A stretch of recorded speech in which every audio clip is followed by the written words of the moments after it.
Start है recording. Okay.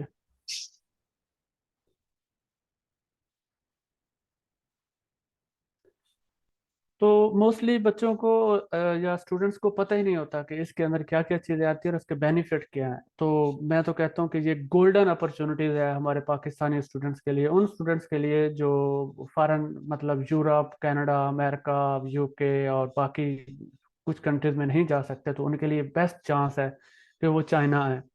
और यहाँ पे एक बड़ी अजीब सी लोगों ने कुछ बातें फैलाई हैं कि चाइना का एजुकेशन स्टैंडर्ड, एजुकेशन लेवल और वो इस तरह का नहीं है, या उसका कोई इतना स्कोप या वो चीज़ें बहुत कम है। नो नो, मैं यहाँ पे आया हूँ, मैंने देखा है, फैसिलिटीज देखी हैं, जो हमें जो मिलता है, जिसके बारे में हमें इंफॉर्मेशन मिलती है, हमें नेट से इंफॉर्मेशन मिलती है, या बाकी लोगों ने जिस तरह अफवाहें फैली हुई हैं पाकिस्तान में, उससे टोटली डिफरेंट है यहाँ पे चाइना में।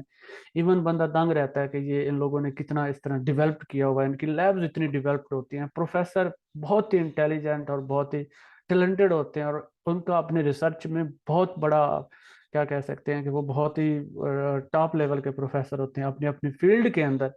हाँ, ये है कि यहाँ पे प्रोफेसर बड़े स्पेसिफिक किस्म के होते हैं कि वो अपनी अपनी फील्ड में रहते हैं, हर फील्ड के अंदर वो अपने आप को नहीं क्या कहते हैं कि अपने आप को इन्वॉल्व नहीं करते।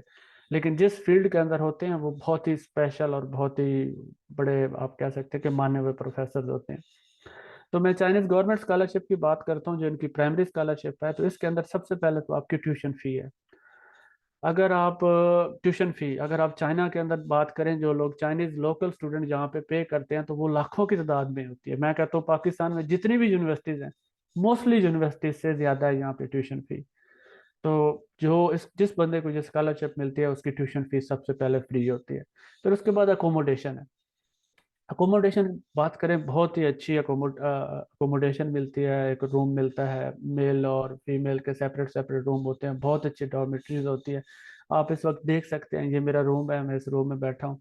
एक जो फैसिलिटीज हमें एक बहुत ही अच्छे घर में, जो हमारे अपने घरों में मिलती हैं, जिसके अंदर सब चीज़ें मौजूद होती हैं, आपको हर जो रिक्वायर्ड फैसिलिटीज होती हैं वो आपको ज़रूर मिलती है। एसी से लेकर एसी, हीटर और बाकी भी जितनी रिक्वायर्ड होती है, मैं समझता हूँ कि जो बेहतरीन एक फैसिलिटीज होती हैं वो ज़रूर आपको अकोमोडेशन में मिलती हैं। और एक बिल्कुल बहुत ही सेफ, बहुत ही अच्छा, बड़ा हाइजेनिक किस्म का इन्वायरमेंट होता है। जो डॉर्मेट्री होती है, स्पेशली जो इंटरनेशनल स्टूडेंट्स के लिए होती है, वो बहुत ही अच्छी डॉर्मेट्रीज होती हैं और उसको बहुत अच्छी तरह मेंटेन किया जाता है। और जो ये चाइना में ये नहीं देखा जाता कि ये पाकिस्तानी है या इधर से हैं या कोई कुछ है या कुछ है या अफ्रीका से हैं या किस तरफ से हैं। हमें हमेशा स्टूडेंट्स को as a international student consider किया जाता है। यहाँ पे सिर्फ पाकिस्तानी नहीं होते, रशियन होते हैं, कि इवन अमेरिका के स्टूडेंट होते हैं, कोरियन होते हैं, Thailand, Vietnam, Indonesia, Malaysia, European countries से कुछ स्टूडेंट आते हैं। क्योंकि कुछ फील्ड ऐसी होती हैं, इवन मैंने फ्रांस फ्रांस, जर्मनी और कुछ ऐसे कंट्री से भी यहाँ पे स्टूडेंट देखे हैं, क्योंकि कुछ फील्ड ऐसी हैं जिनके अंदर चाइना बहुत आगे चला गया। तो जो डोमिट्री या अकोमोडेशन का लेवल होता है वो सबके लिए बराबर होता है, तो बहुत ही एक अच्छा अकोमोडेशन लेवल प्रोवाइड किया जाता है। और एक ऐसा पुरस्कून और बहुत ही अच्छा, कह सकते हैं कि माहौल दिया जाता है कि स्टूडेंट बड़े इत्मीनान के साथ अपनी स्टडी और बाकी सारे काम कंक्लूड करता रहे और अपने कंप्लीट करता रहे। तो अकोमोडेशन होती है। उसके बाद लिविंग एक्सपेंसेस की बात करते हैं। मास्टर के लिए 3,000 जुआन आपको पर मंथ मिलता है, और ये बहुत अच्छे, अगर पाकिस्तान में इस वक्त इसको आप कन्वर्ट करें तो नियरली इस वक्त 43-44 पे चल रहा है 1 जुआन। तो ये नियरली 120, बहुत ही अच्छी है, बहुत ही अच्छा स्टाइपेंड है मास्टर के लिए। और पीएचडी के लिए 3,500 जुआन पर मंथ होता है। और मैं इसके बारे में अब मैं बताता हूँ कि लिविंग एक्सपेंसेस। मैं अगर मेल की बात करूं, मैं बीजिंग सिटी में बैठा हूँ। बीजिंग पाकिस्तान चाइना के अंदर सबसे महंगा सिटी है। शंघाई और बीजिंग ये बहुत ही एक्सपेंसिव सिटी है। स्पेशली बीजिंग के बारे में तो एक बात बड़ी फेमस है, जैसे हम लाहौर के बारे में कहते हैं कि जिसने लाहौर नहीं देखा वो उस तरह कुछ जमया ही नहीं। तो यहाँ पे बीजिंग में ये बात है, मैं एक्सपेंसिव के लेवल से बात कर रहा हूँ, कि जब आप शिकवा करते हैं कि बीजिंग बहुत महंगा है, हम चाइनीज के साथ बैठे होते हैं स्टूडेंट्स के साथ, तो उनके साथ शिकवा करते हैं कि बीजिंग बहुत महंगा है, तो वो कहते हैं इट्स बीजिंग, कि ये बीजिंग है, कैपिटल सिटी है। तो मैं एक्सपेंसिव होने की बात करता हूँ। और मैं यहाँ पे बैठा हूँ और मैं एक मेल स्टूडेंट्स के बारे में बता सकता हूँ, क्योंकि मैं बहुत ही अच्छी लाइफ गुजार रहा हूँ, अच्छा खर्चा करता हूँ, जितना एक एक कह सकते हैं कि रीजनेबल, फजूल खर्ची नहीं करता, लेकिन जो रीजनेबल खर्चा होता है, एक्सपेंसेस होते हैं, वो मैं कर रहा हूँ। तो फिर भी मेरा मैक्सिमम 1300 तक होता है, 1300 1200 मैक्सिमम। बहुत ज्यादा कभी कभी कुछ चीजें खरीद लूँ तो 1400 तक चला जाता है। तो आप इससे देख सकते हैं आपको 2000 RMB आप सेविंग हो जाती है। और अगर मैं फीमेल की बात करूं तो फीमेल का 200 400 500 ऊपर नीचे हो सकता है, क्योंकि उन्होंने शॉपिंग वगैरह कुछ चीज़ें ज़्यादा करनी होती हैं, या उनके खर्चा ज़्यादा हो सकते हैं। तो मैं ये कह सकता हूँ कि आप 1800 1700 के अंदर आप इजीली सरवाइव कर सकते हैं और बड़ी लेविश किस्म की लाइफ गुजार सकते हैं चाइना के अंदर। और आपको 2000 तक आपको स्टाइपेंड जो है आप सेविंग कर सकते हैं, अगर सेविंग करना चाहते हैं। क्योंकि मैं जानता हूँ ज़रूरी नहीं है कि जो स्टूडेंट आ रहे होते हैं वो मोस्टली एक बड़ी एलिट क्लास से आ रहे हो, मोस्टली मिडिल क्लास से स्टूडेंट आते हैं। और हमारी फैमिली में अम्मी वालदैन होते हैं, हम उनके भी कुछ करना चाह रहे होते हैं, तो उसके लिए भी आपके पास होता है। कुछ फैमिलीज हैं, कुछ स्टूडेंट्स मेरे साथ बात हुई है तो वो उनके पास अब मतलब वो मैरिड लाइफ गुजार रहे हैं, उनके पास बच्चे हैं, तो yes they can also survive है। यहाँ पे वो भी सरवाइव कर सकते हैं। थोड़ा मुश्किल होता है, मुश्किल तो नहीं कह सकते, थोड़ा आपको अपने आप को हैंड टू माउथ सिचुएशन में रह के लेकिन सरवाइव कर सकते हैं। और वो लाइफ पाकिस्तान से फिर भी बेहतर होती है। मैं अनफॉर्चुनेट है ये बात कहना, लेकिन फिर भी मैं ये दुखी दिल के साथ कहता हूँ कि यहाँ पे जो हैंड टू माउथ आप लाइफ गुजारेंगे वो फिर भी पाकिस्तान से बहुत बेहतर होगी। तो ये बहुत अच्छा स्टाइपेंड है, बहुत अच्छा स्टाइपेंड है। आप इजीली बहुत ही अच्छी तरह इसको यूज कर सकते हैं और फिर भी आपका एंड पे बहुत अच्छे सेविंग हो सकती है। उसके बाद मेडिकल इंश्योरेंस की बात करें तो मेडिकल का इशू होता है, यहाँ पे मेडिकल बहुत महंगा होता है। तो यहाँ पे मेडिकल इंश्योरेंस होती है CSC के अंदर 800 युआन आपको पर पर्सन मिलती है 1 साल के अंदर, तो एनफ है मोस्टली। अब मुझे तो 6 महीने हो गए हैं, तो मैंने तो 1 रुपया भी खर्च नहीं किया और अल्लाह का करम है अभी तक बिल्कुल हेल्दी हूँ।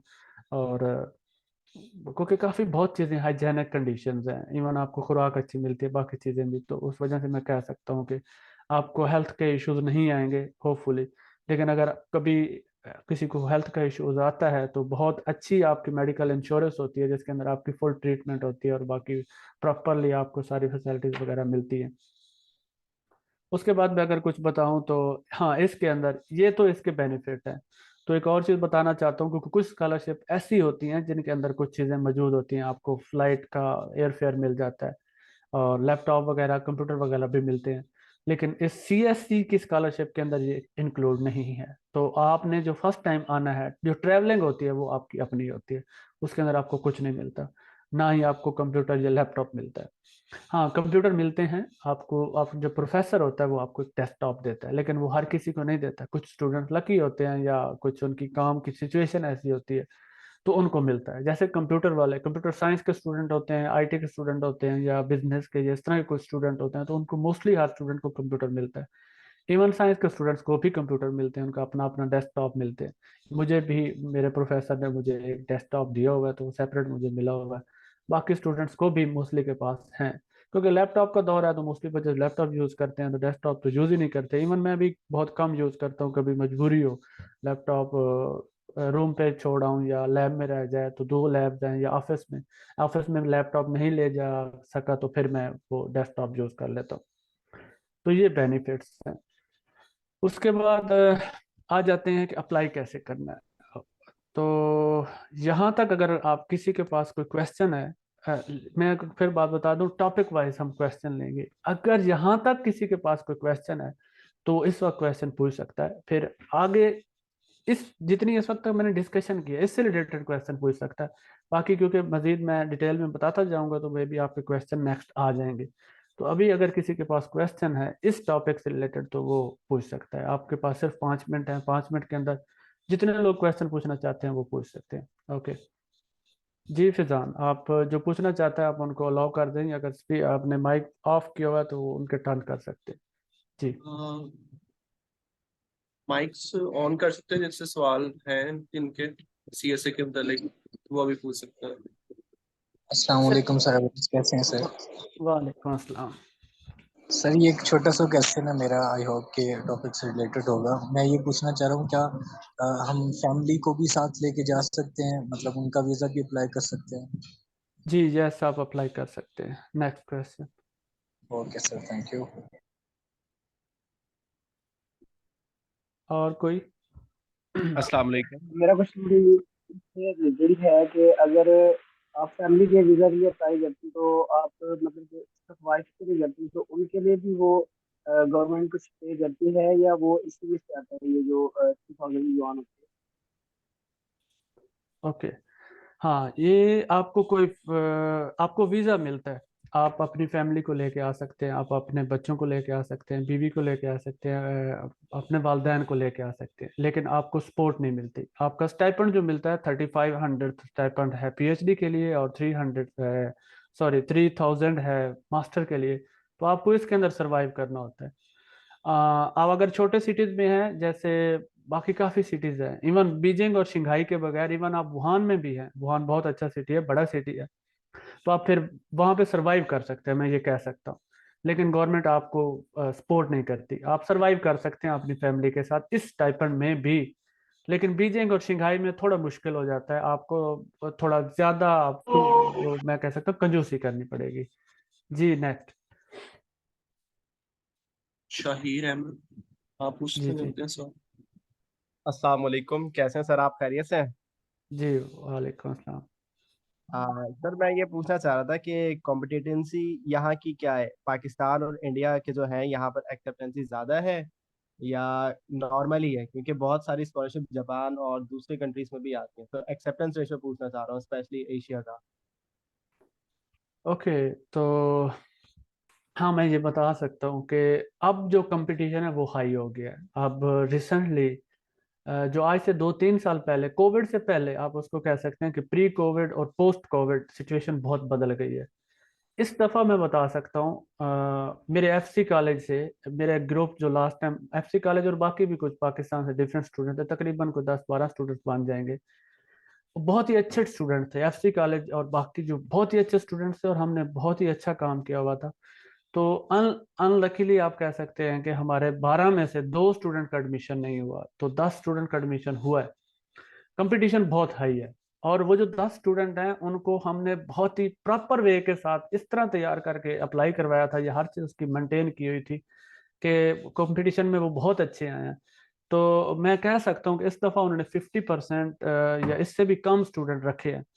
कंपटीशन हाई होता जा रहा है, लेकिन कुछ चीज़ें होती हैं, उनको क्या कह सकते हैं कि उनको इम्प्रूव करना पड़ता है। आप दूसरों से अपने आप को बेहतर करते हैं तो आप कंपटीशन अच्छे लिस्ट में आ जाते हैं।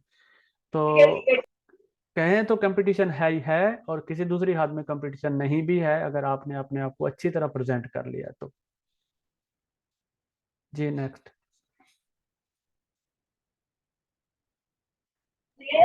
अच्छा सर, एक क्वेश्चन मेरा भी है। अस्सलाम वालेकुम। जी जी। तो एडमिशन वगैरह जो है ये सीएससी स्कॉलरशिप में सिक्योर करने के जो है, मतलब कि अगर आपका सीजीपीए जो है नॉर्मल है तो कितने परसेंट चांस होते हैं कि अगर आप नॉर्मल सीजीपीए से सीएससी स्कॉलरशिप या रेजिडेंशियल स्कॉलरशिप या दूसरी भी स्कॉलरशिप अवेल कर सकते हैं? ओके। अगर आपका सीजीपीए 3 से ऊपर है तो आपका इस मामले में तो आप बिल्कुल बेफिक्र हो जाएं कि आपको सीजीपीए का कोई इशू है।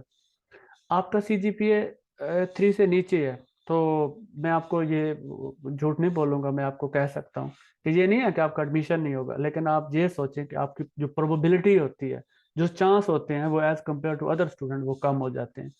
हाँ, तो वहाँ पे आपको कुछ चीज़ें फेवर करती हैं। आपका सीजीपीए कम है लेकिन आपके पास पब्लिकेशन है, पब्लिकेशन नहीं है, आपने इंटर्नशिप की हुई है, इंटर्नशिप नहीं है, आपके पास बहुत अच्छा एक्सपीरियंस है, बहुत अच्छा एक्सपीरियंस नहीं है, आपने इंटरव्यू में बहुत अच्छा प्रेजेंट कर दिया, तो आपके पास CGPA, CGPA is not everything, you have some other things जो आपको compete कर सकती हैं। मिसाल के तौर पे आपका पब्लिकेशन, इंटर्नशिप लेटर, एक्सपीरियंस, और उसके बाद आपका जो इंटरव्यू है, तो ये सारी चीजें जब इकट्ठी होती हैं तो फिर आपका जो मेरिट बनता है। तो सीजीपीए, यस, उसके पॉइंट है, मैं आपको बता देता हूँ पॉइंट हैं, लेकिन ऐसा नहीं है कि आपका पूरा का पूरा सीजीपीए पर डिपेंड करता है, लेकिन ऐसा भी तो नहीं है कि आपका सीजीपीए बिल्कुल डाउन हो। आई थिंक मैं कहता हूँ कि अगर 2.7 है तो 2.7 से ऊपर ऊपर है तो वो कंपटीशन में आ सकता है, उसको फिर अपना बाकी चीज़ों के ऊपर काफ़ी ज़्यादा मेहनत करनी पड़ेगी। और उसके पास एक्सेप्टेंस लेटर है, पब्लिकेशन है, इंटर्नशिप लेटर है, एक्सपीरियंस लेटर है, और उसका इंटरव्यू भी बहुत अच्छा है तो 100% उसका एडमिशन हो जाएगा। और यहाँ पे कुछ बच्चे ऐसे हैं जिनका 3.7, 3.8, 3.9, 3.85 तक CGPA था, लेकिन वो सिक्योर नहीं कर पाए। तो CGPA बिल्कुल मैटर नहीं करता, लेकिन आप एक पॉइंट है, आप कह सकते हैं कि उसके कुछ पॉइंट होते हैं, लेकिन उसकी बुनियाद के ऊपर आपका एडमिशन ना होता है ना उसकी वजह से रुकता है। ओके जी, नेक्स्ट। आपके हमारे पास बस आखिरी क्वेश्चन है, उसके बाद हम नेक्स्ट स्लाइड मूव करेंगे। एक्सक्यूज मी मस भाई, मैं जी। बात करना चाहता हूँ दीपन, मेरे को हमारे पास 2.5 मिनट रहते हैं मीटिंग खत्म होने में। तो जो पार्टिसिपेंट्स हैं उनसे मेरी रिक्वेस्ट है कि इसी लिंक से दोबारा आप लोग ज्वाइन कीजिएगा मीटिंग, जैसे मीटिंग खत्म होती है। तो जो क्वेश्चन है सेशन है वो हम कंटिन्यू करेंगे। चलो ये 2.5 मिनट हम क्वेश्चन ही गुजार लेते हैं, फिर उसके बाद हम नेक्स्ट स्लाइड पे चले जाएंगे। ओके सर, मैं पूछना चाह रहा था कि हमने जैसे यहाँ से पाकिस्तान MSc कर ली है, लेकिन हमारे पास कोई वो थीसिस या रिसर्च वर्क नहीं है, तो अभी बात कर रहे थे रिसर्च या किसी के बारे में, तो वो इसका हमारे एडमिशन पे कोई इफेक्ट नहीं पड़ेगा? क्योंकि आपको बताइए यहाँ पर तो पाकिस्तान में ज़्यादा रिसर्च या ये करवाया नहीं जाता। एक्चुअली मैंने MSc मैथ किया हुआ है। ओके, मैंने बस आते खुद MSc के अंदर रिसर्च नहीं की, लेकिन मेरा एडमिशन हुआ है और मैं एक बहुत अच्छी यूनिवर्सिटी में बैठा हूँ जिसके अंदर कंपटीशन बहुत हाई होता है। आपके पास एक पब्लिकेशन रिक्वायर्ड है यहाँ पे एडमिशन लेने के लिए, और साथ में एक्सेप्टेंस लेटर भी रिक्वायर्ड है। लेकिन मैं आपको एक कॉन्फिडेंट देने के लिए बता रहा हूँ कि मैं यहाँ पे बैठा हूँ, मैंने MSc में रिसर्च नहीं की। तो इसके कुछ अल्टरनेटिव होते हैं। आपके पास एक्सपीरियंस होना चाहिए, इंटर्नशिप होना चाहिए, इंटर्नशिप लेटर होना चाहिए। और मैथ की तो मैं इस तरह बात नहीं कर सकता रिसर्च के बारे में, लेकिन मैंने कुछ स्टूडेंट देखे हैं इस दफ़ा जो एडमिशन हुआ है, इस दफ़ा, हाँ लास्ट टाइम, तो उसमें 3 से 4 स्टूडेंट ऐसे थे जिनके पास रिसर्च एक्सपीरियंस नहीं था, लेकिन उनका इंटरव्यू और बाकी चीज़ें इतनी अच्छी रही हैं कि उनका एडमिशन हुआ है। रिसर्च मैटर करती है, वो मैं कह सकता हूँ कि फर्स्ट